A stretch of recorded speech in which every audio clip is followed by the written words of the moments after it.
You might wonder to yourself, what is the Jezebel spirit? Back in the day, the old folks called the Jezebel spirit the takeover spirit. And some of them still refer to the Jezebel spirit as the takeover spirit, right? It's a spirit of control. It's a spirit of manipulation and deception, and lying, triangulation to fulfill its own needs, right? Just because a person is inflicted with the Jezebel spirit does not mean that that particular individual has a personality disorder. However, a good 9 times out of 10, the people who are inflicted with the Jezebel spirit that I have come in contact with, right, they have had personality disorders, right?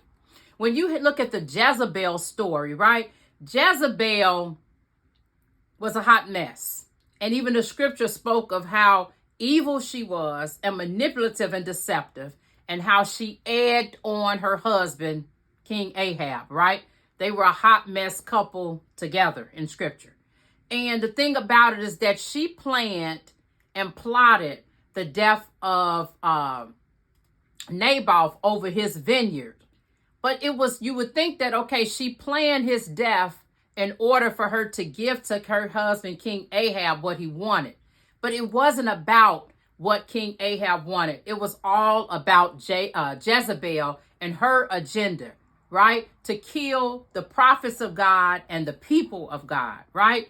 Jezebel even had them to fast. She did a godly practice with deception attached to it. And that's what I call gaslighting by actions. When you tell somebody something that's supposedly the reality, and then you add something to it that has nothing to do with it.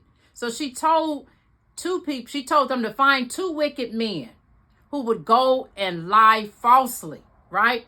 To lie falsely against Naboth and say he had been blaspheming the name of God, right? So that tells you something right there, right? And so that takeover spirit in her decided, okay, her husband's whining and complaining. Oh, Naboth didn't give me his vineyard. So I'm going to figure out a way to get that vineyard for him, right? Because what? I'm in control here, right? My agenda is to get rid of the people of God. So like I said, it wasn't about satisfying Ahab's needs. It was satisfying her own needs. It was a need. It was out of selfishness. That takeover spirit took over, right?